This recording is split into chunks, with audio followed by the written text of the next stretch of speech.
Good evening. A brief warning, this may get mildly political. Ladies and gentlemen, are we sitting comfortably? Yes.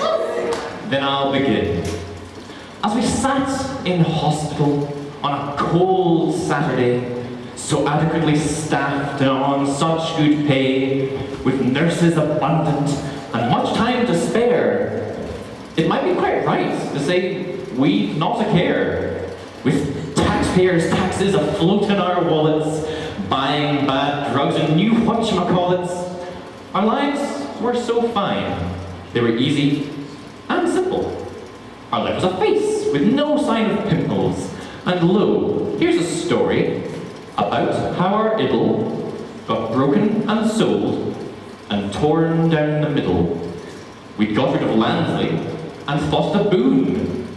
We never thought Davy would replace with a goon, but we woke with a start and cried, "What was that?" as we found an upstart, the Twat in a hat. Harry Junt had a task on his hands, no longer content with his riches or lands, decided that he'd try to be a great Tory, and now, boys and girls, we arrive at our story. He looked at the service and said to us calmly, "Remember those dreams of free time or family? Well, I'm afraid those are dreams we can no longer afford. So get off of your asses and back on the ward." And so, with a giggle, John went chipping and chopping, squishing and smashing and pushing and plotting, and arrived at a plan for a great big reform. A wonderful, horrible man without gore. If you work all of the day and all of the night, and when you leave work, your pockets feel light, well, remember your place, and be more persistent, because I can replace you with physician's assistants.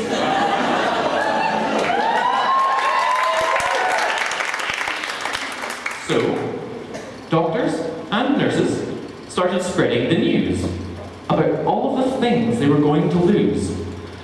But the media stayed at the government side, and when they wrote to young docs, all they did was deride. So, the service in England got bought up and sold, all to caring corporations, we're told. Incidentally, you'll see that they'll never get fined, because their friends in high places all have pockets well lined. So Harry Junt wrought destruction untold, and while we banded together, we watched it unfold. And while he may get dismissed, his mess still has a cost. If we don't change things quick, our NHS may be lost.